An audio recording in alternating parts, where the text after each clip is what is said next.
All right, here we are, folks, joined again for episode 3 of Let's Rap. I'm your host, Mark Gray, joined today by former NBA star Mike Bibby. How you doing today, my brother? Good. What's going on? Not too much enough. Okay, you got a sunny day out there in Arizona, I see, huh? Yeah, we just came back from out of town. We just came back from the East Coast with the high school. We had the Bass Pro tournament out there, and we went to the Hoop Hall East, so it was freezing cold. Yeah, well, ice everywhere. Yeah, where are you? I saw that you were born in New Jersey, but when did you move to Arizona? My dad was playing for the Sixers when I was going there, so they were driving from New Jersey to Philly.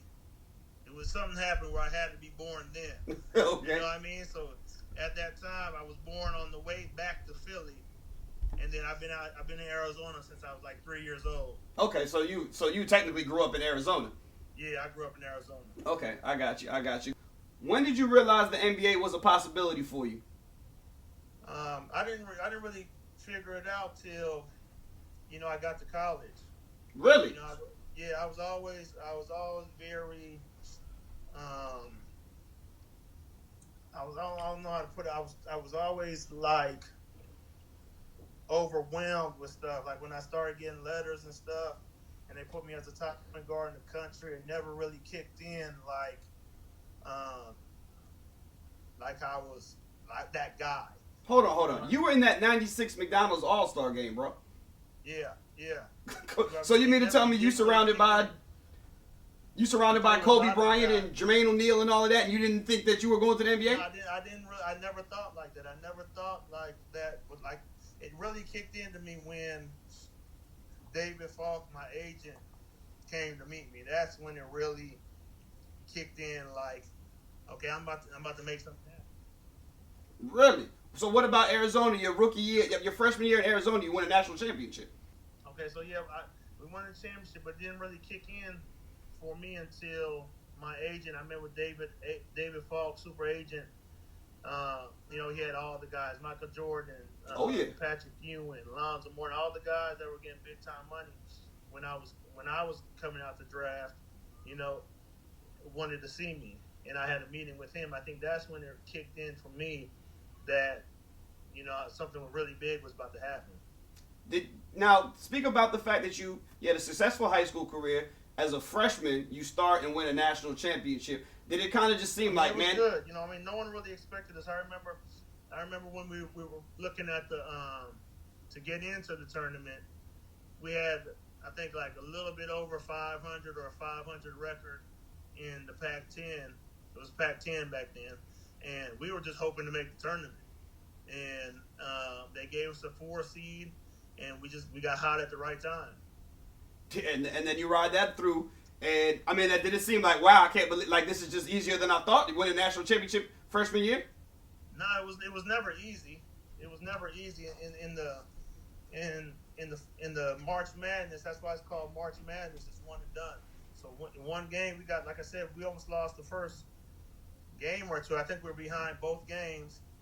We were behind both games in the first 2 games to Colleges Charleston and another mid-major school, and and then we just got hot at the right time. We got hot. We beat Kansas, we beat Providence, and had a lot of these teams that we beat were big-time teams, and a lot of people went pro from those teams: North Carolina, Kentucky.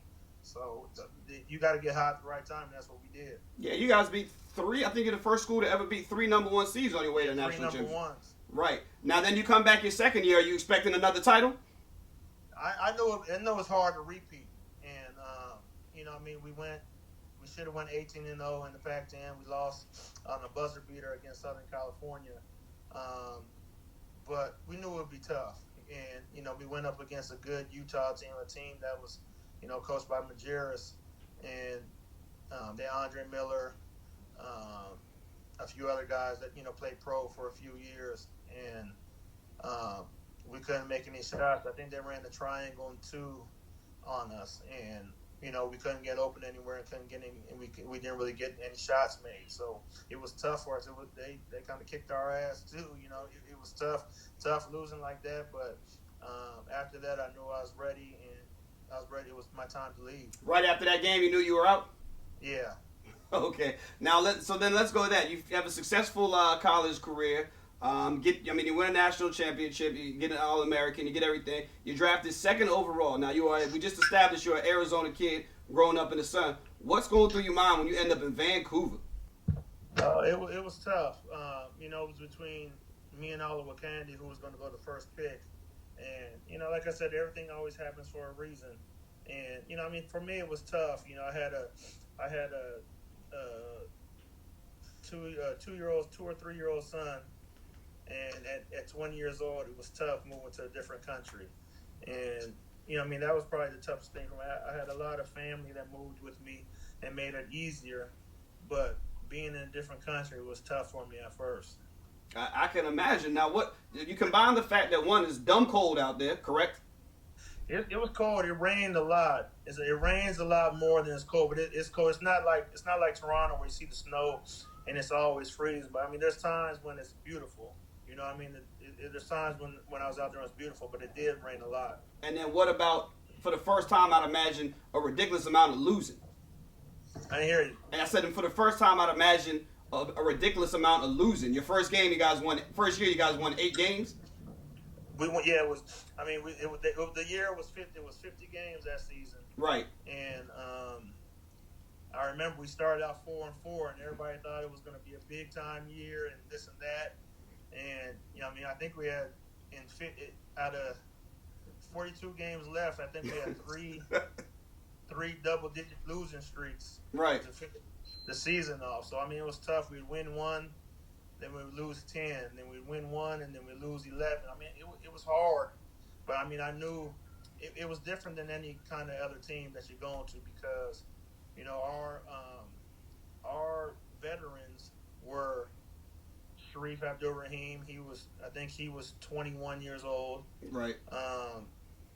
Country Reeves.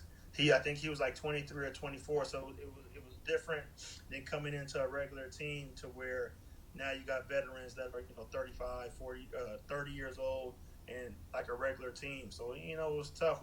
We were in a lot of games. We couldn't figure out how to win. I'd imagine. So you do 2 years or 3 years there in Vancouver. What was it, 2 years or 3 years? 3 years. 3 years. I got traded right before. I skipped over, forgot about something there. So in your second year in Vancouver, right, they draft you as a point guard with the second pick, and then the next year they draft Steve Francis. Like I said, I think either of us could have played 1 or 2. You know what I mean? I think he had enough offensive power that he could have played the 2 as well. You know what I mean? So I think you never know how it could have turned out. What were you thinking? Did you have any contact with him when that was going on, and he didn't want to play there? He didn't want to play there, I guess, because he said he asked for a trade, and they traded him to the Rockets. But you never know how it could have worked out. It could have worked out good. You know what I mean? And me playing the 1 or the 2 at that time, you never know how it could have turned out. Got you. So after 2 or 3 years out there in Vancouver, you find yourself traded to an instant title contender in Sacramento. It was good. They knew the owner, Michael Heisley from the Grizzlies, knew that they were going to make the move. And, he asked, he gave me 5. He told me to pick my top 5 places of where I wanted to play if they traded me. And, I gave my list down, my 5, and he said, well, where's the number 1 place you want to go? And I told him Sacramento. Really? I never thought it would happen, but somehow they made it happen some way. And I remember to this day what was happening. It was like midnight. I was at LA Fitness working out, getting extra shots in the summer, and I got a call from one of my friends that lived in Sacramento, my brother's friends, and he was like, "You just got traded," and I was like, I would have heard about that." So I didn't have my phone on me. And so when I went to go get my phone, I had a call out of Vancouver, out of Canada call on my phone, and a Sacramento call. And I remember I was just happy. I was excited. I knew I was going to I knew what they had there was already established. It was the funnest game to watch. They had the funnest game to watch in the league. And, I felt that I could help. And, when I came in, my agent told me, just go and fit in. Don't try to do nothing extra. Don't try to do anything else. Just go ahead and fit in, and I think that's what I did. You more than fit in. What made you put them as your number one team on your list? It was just fun. It started with the fans. I remember the last game of my first year. They were playing us. We were the worst team in the league, and to go to the arena and see the arena full for even for the worst record in the league, may intrigue me. I wanted to play for those fans. No, I would say for a lot of people, like a lot of kids are gonna grow up and they had the Lakers and the Celtics or the Pistons and the Bulls. For our 5 year stretch there, we had the Kings and the Lakers. Like that was the best rivalry in the NBA. Yeah, it was fun. I think, I played against. I think Shaq was probably the best big man to ever play, and Kobe I think is in the top 3. So to go against those guys and be able to play and have fun with my teammates and the way basketball is supposed to be played, was the greatest time of my life. Looking back on that, how do you remember that? How do you remember those games? And aside from the one where everybody says that you guys were robbed, like just how do you look back on that? Like I was a part of NBA history. I got the short end of the stick in NBA history. No, I'm just glad. I was glad to be here. You not everybody makes it to the league, and me myself, I was happy to play against 2 of the top 3 or 4 players that ever played the game. And when I got in there, when I went to LA to play, I always tried to have fun. And it always seemed like every time I went there, I shot the ball great. And when you're shooting the ball good, it even makes it feel better. Nah, you had phenomenal games, and come down those fourth quarter stretches. The box scores don't do you justice for what it is exactly you were doing in those big games. You made your name for yourself in those fourth quarters, and it always seemed like the Sacramento Kings had so much firepower and so many weapons, but it came to fourth quarter for some reason. It always seemed like Mike Bibby versus Shaq and Kobe. No, the good thing about the Sacramento Kings team that I played on was that, no one, we knew Chris Webber was the alpha dog on the team, and everybody else fell on the line. It never was, you never heard on that team complaining or I'm not getting any shots. The stuff that you hear from teams that, with guys that, I think they're not using me right, or I need more shots. I didn't hear that one time when I was with the Kings, with that team. And, that's the way that throughout the rest of my career, as I got older and I got traded to Atlanta and stuff, I tried to bring that kind of mentality to those teams just to have fun. And I think when I went to Atlanta, I kind of played the Vlade Divac role and made sure the guys had fun, and made sure whenever we got into town, we went to eat dinner or we went to the mall and walked around, hung out a little bit, and had fun while we were there, because you're with each other a lot of probably 8-9 months of the year, almost every day, and you got to have fun. You can't have any egos. And like I said, I think Vlade Divac was the best at that. He, no matter if he scored 3 points or scored 30 points, Vlade was going to be the same Vlade no matter what. And I idolized that. Watching him play, back in the day when he was with the Lakers and all that stuff, and seeing him as such a good guy and such a good person he was, I kind of took that into myself as well. Yeah, no, that's awesome, and that's part of the reason Vlade hung around the league forever. And then he's had the success that he's had after his NBA playing career. He makes perfect sense for that role. With that Sacramento, when you guys had that stretch there, was there a time when you finally realized like that the window had closed and like you had missed it? No, I don't think so. I think they busted the team up too early. A little too early. I think maybe the year after, or I can't remember if it was 1 year after that or the year after, 2 years. I can't remember, but I think it was too early. I think we still had a little bit left. We weren't. It might not have been the greatest like the 2001-2002 season, but I think we still had the same players that have been there and played in big games like that, to where we could still did some damage. After they traded Webber, do you remember your career high night? Yeah, I remember. I remember we played them the next night, And I mean, it was just all fun and game because it seemed like a lot of time he came out to show I was shooting and they were going in. And I mean, I remember that game like it was yesterday. 44. You had 44 points. And Allen Iverson had 41. Yeah, I remember he could go. I mean, they put Kevin Martin on him because Kevin Martin was 6'7", and I mean he just moved. He's a natural scorer, and I mean and that's what he did. And I mean, like I said, I played with a lot of the greats that I think top 10 to ever play the game, and I feel I'm blessed for that. You and Iverson have some good jarring going back and forth that game. No, I was good friends. We played with when we were supposed to go to the Olympics. We got kind of close in that aspect of him kind of taking me under his wing and just seeing how he reacts to stuff and doing all that stuff. And I looked up to him, and looking up to him and being under his wing is a great feeling. Got you. Then now you say you moved from Sacramento over there to Atlanta, and now you said for the first time, I guess, you're the old guy on the team.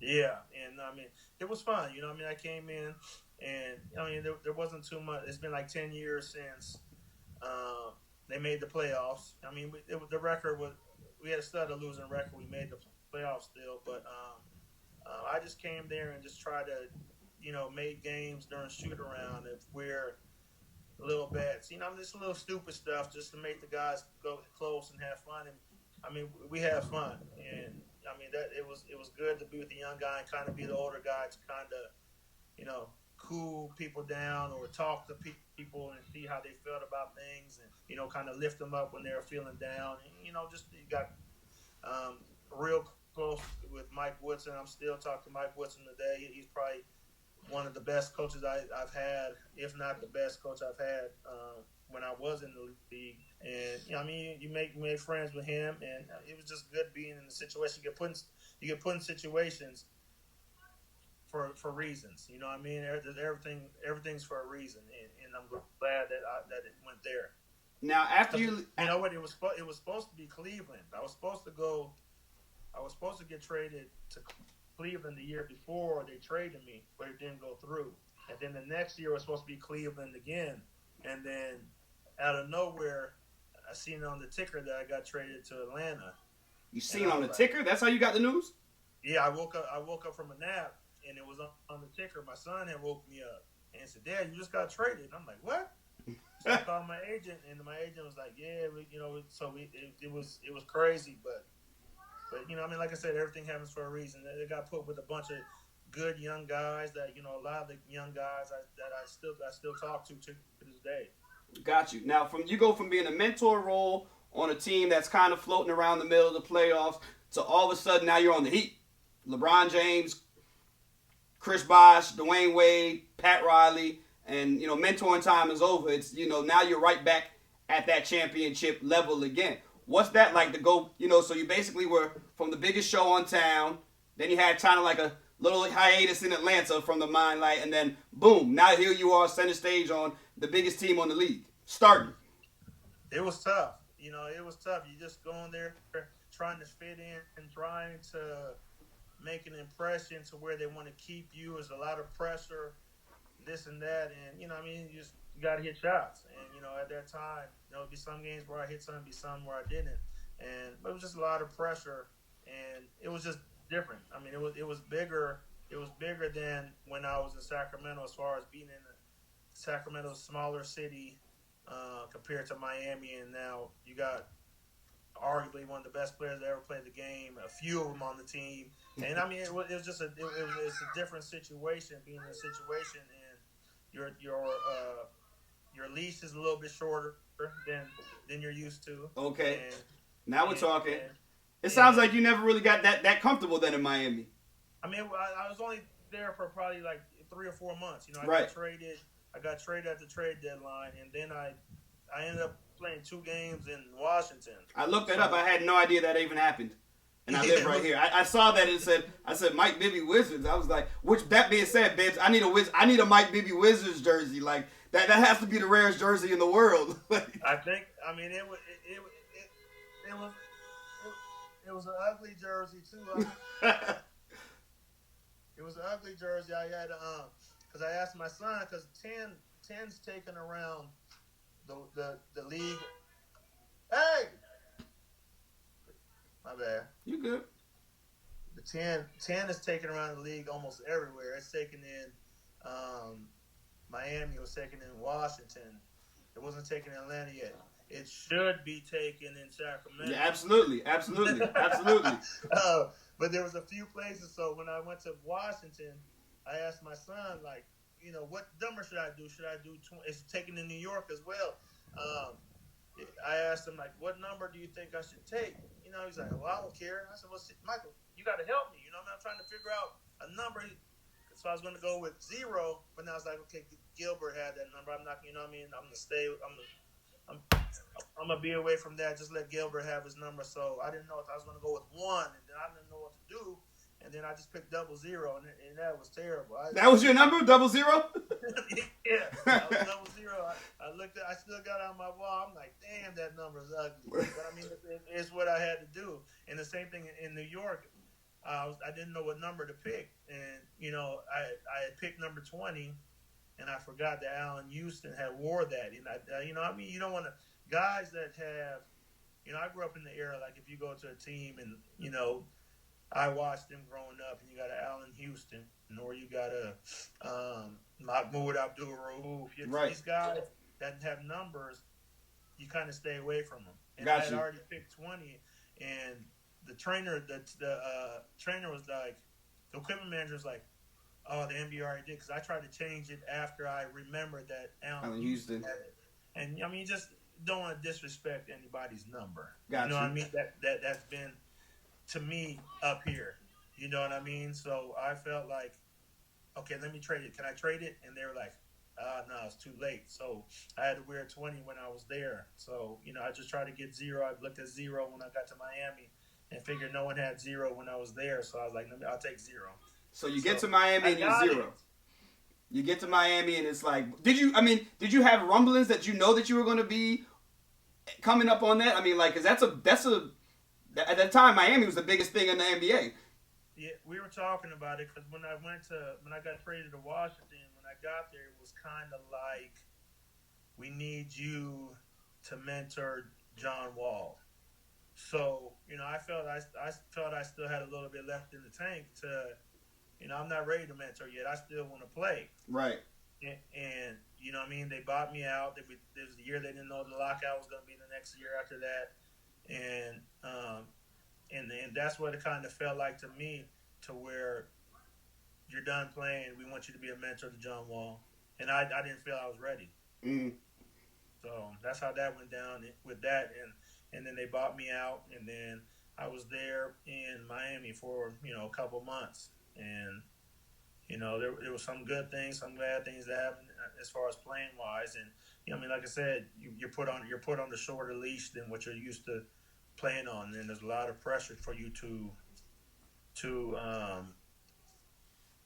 make every shot you shoot, or not make any mistakes. And I wasn't used to playing like that.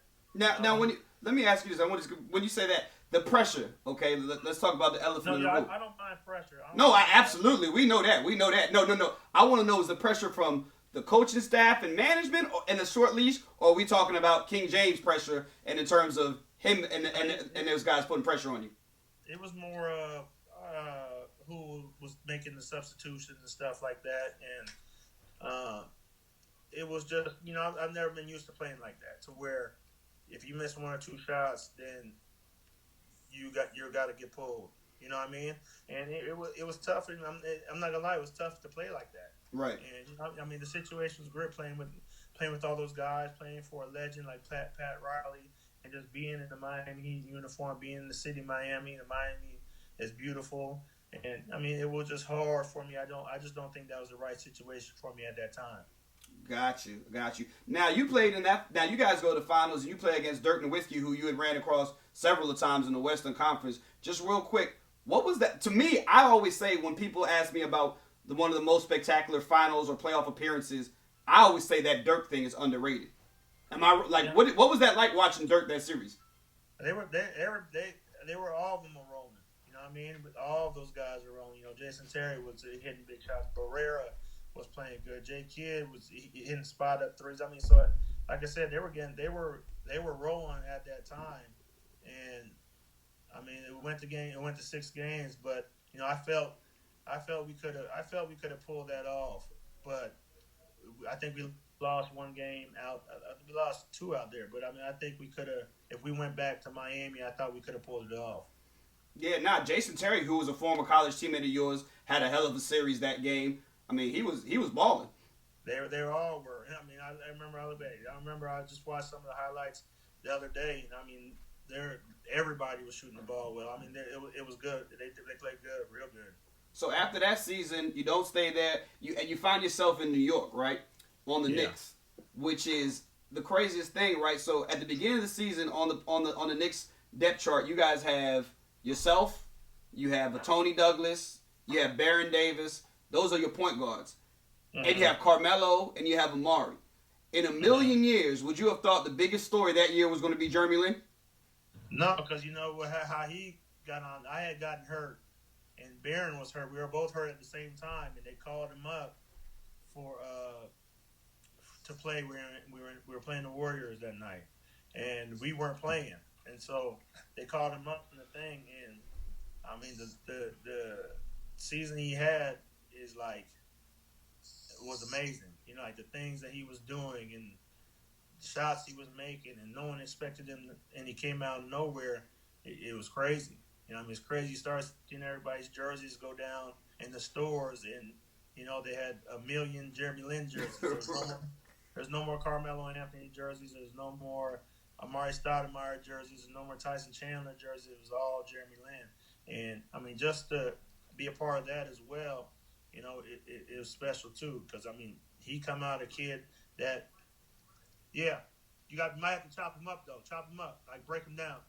But just to be a part of that is something special too as well. You know, what I mean, being there, you know, trying to help him, a kid that they didn't expect to, you know, even stay long. You know, make a career off of that. And I mean, just some of the stuff he did was amazing. Playing with him like in practice or whatever. Now, did you see that coming? Like, I always knew he could play like that, or did it just kind of catch the whole locker room off guard? I think it caught everybody off guard. You know what I mean? And it just caught everybody guard. Like it was like on the bench, and we were like going crazy on the bench. Like, damn, you know what I mean? It's like you had to see it to believe it. Did that change? I mean, nothing like that. I feel like nothing like that's ever really happened before. Did that change the locker room dynamics at all? I mean, the pecking order in the locker room, that now the best player on the team is a guy who wasn't even on the team, nobody even heard of? No, I think Carmelo is still the best. I think Carmelo is still the best player on the team. I think absolutely. Everybody on the team knew that. And, you know, I mean, like, you know, coming up, I remember telling Carmelo, one of the better superstars I played with as far as being a great guy and having fun and no ego like that. It was probably one of the top guys I played with. And I remember I'm 35 years old, and he kept passing me the ball. And I told him, I said, Melo, I'm not 21 anymore. I can't make plays for you anymore. You're gonna have to make plays for us. I mean, you got to bring it up. You're gonna have to shoot it. You're gonna have to make the passes. That's what you're gonna have to do. And he understood. You know, I mean, and there was that time when I was like, I knew I was done playing. I didn't have that drive anymore, and I didn't feel like, you know, I get my workout in, and if I got in the game, I got in the game. If I didn't, I didn't. It was just kind of fizzled down to where, you know, I knew my time was up, and you know, was trying to help any way I could. That's fun. You mentioned Melo, who I often think is one of the most disrespected superstars in NBA, and right now is a prime example of the way he's being treated in his little exit tour right now. Why do you think it is that Melo doesn't get the props that he deserves? I have no idea. I mean, to me, he was probably one of the best superstars I played with. I still think he's a superstar. Like I said, I don't know what's going on in that situation, so I don't want to really talk about it. But him, I don't get why he's getting treated that way. Because I mean, he's still the scorer. You know what I mean? And it's different. I mean, it's different for him. He's used to being the number one. He's been the number one person all his life. And, you know, for them to, you know, put him in the third slot of a team and now say you're our third option, I mean, I think it'll be tough for anybody. And, you know what I mean, and for them to just missed a few shots, and now they want him to make every shot, or he's not good anymore. That's bullshit to me. You know what I mean? To me, I think he's still one of the best ISO players that I've seen, or play against, or play with. Right now, I couldn't agree with you more. I couldn't speak about the evolution of the point guard position from when you came into the game, where the guys when you got there it was more the John Stockton was the ideal point guard, and you got the team running, and that was the point guard's job. To now, it's like these point guards are averaging 30 shots a game, let alone 30 points a game. Yeah, and I mean, like I look back at it now, and I remember the main thing, the main difference I see the point guards when I played and now is that when I played, it was everybody was mid-range shooters. You had myself, Terrell Brandon, Mahmoud, Sam Cassell, right. Rod Strickland. You go all the way down the line, and everybody shot mid-range. Tim Hardaway. Yeah, but everybody shot mid-range. And now, the most threes I think I ever shot in the game, I think, was 12. And that was maybe one time. And, 6. I remember I saw a stat about Kobe, scored 57 points, 3 for 6 from three-pointer, you know what I mean? And then you look at James Harden 19 three-pointers. So, the game has changed a lot. And, I mean, it's just different now. Yeah, it absolutely is. And how does that make you feel as a former point guard? Like, do you feel like these dudes aren't running the offense anymore? They're just jacking, or? No, I mean that's just the way the game. The game's it's evolved ever since from the start of the game, and that's the way it goes. I can't be mad at that. I look at these point guards now, and I still think if you could shoot as a point guard, that's a major plus. And I played against a lot of guards that couldn't shoot, and I wasn't the most fleet foot person in the world. But those guys were a lot easier to guard than guys that could shoot. The hardest player I probably ever had to guard was probably Stephon Marbury. Really?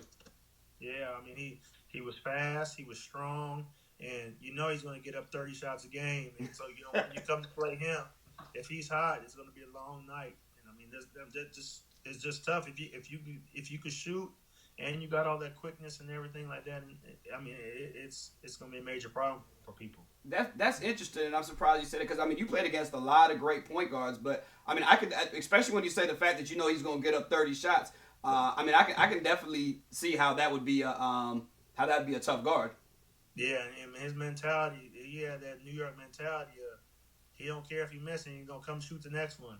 And guys like that's tough to guard. And I mean, it's tough to guard, but it also shows that you have heart, and whether you miss it or not, you're gonna try to go take my neck off, and that's the way the game should be played.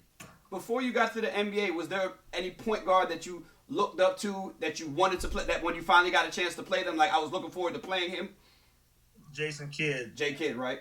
Yeah, Jason Kidd. I always being the same complexion, and being a point guard, and him growing, him being California, him being the number one point guard in the country, I said I want that to be me. I remember I was in 8th grade, and my brother, hey, you look like the best point guard in the country. You guys look alike. So ever since then, I looked up to him, and it was I want to be Jason Kidd. So what was your first game like against Jason Kidd like? I remember I was nervous. I know I was nervous. It was tough. Even though just being in the NBA was nervous for me. But going against him, he was in Phoenix all the time. So growing up, I played with him in the summer. I work out with him in the summer. So it was a lot easier than just seeing him 2 times a year and Gotcha. Then that's it. So he kind of helped with me. Kind of brought me up a little bit. Okay, well that's a hell of a mentor to have because as far as I'm concerned, that's as good as it gets right there at the point guard position. Yeah, yes, definitely it is. And I'll tell you one thing, I always felt like his triple doubles felt a lot different than the triple doubles people are doing out here today. He's probably the best high schooler that I've ever seen probably play. Yeah, he was incredible. Yeah, he was, and he It was different. Everybody, like I said, it was a different time. It was a different time. It was a different time of the way the stuff goes now. So it's really hard to compare those type of things. Okay, I got you. And then before we get out of here, talk about. I don't want to forget to talk about where you are now and what you're doing. Big Three, and you're a captain of a team in the Big Three. When you got that phone call asking you to be in the Big Three, I mean, were you still actively currently playing basketball or whatever? Not, you still wanted to do that? Yeah, I mean, I was done playing, and you get a call from Ice Cube. I grew up on Ice Cube's music, and Ice Cube could have told me, "Hey, come jump off a cliff with me." I would rather jump off a cliff with Ice Cube. You know what I mean? So I mean, I grew up looking up to their music, his music. I still listen to his music to this day, and the idea that he had, I think was great. And as far as getting those guys out there, it's a very successful situation that he put us in. And now he got us working out again, and trying not to embarrass ourselves out there. When you first got the phone call, I'm sure you had a vision in your head about what you were doing, about what it was going to be, versus what actually has grown into. Did you think it was going to be this successful this early? No, I didn't. I didn't know what to expect. I didn't know what to expect coming out at first. But when you first got to the thing, when we first got to the first game, it was like, wow. It was like probably 18,000. I think the game was in New York. It just filled up the whole arena. I mean, it was crazy.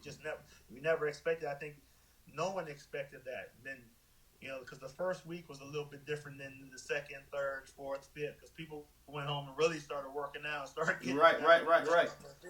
And so, no, I don't think anybody expected it. But once it got going, it's an amazing deal. Nah, absolutely. And then in the first season to get so close, I mean, you guys were one of the last teams, down there to the Final Four and had a chance. And then, the second season you got injured and didn't get off to. You guys got off. I remember talking to you that you guys had lost the first 3 games by like 1 point. Each game by 1 point.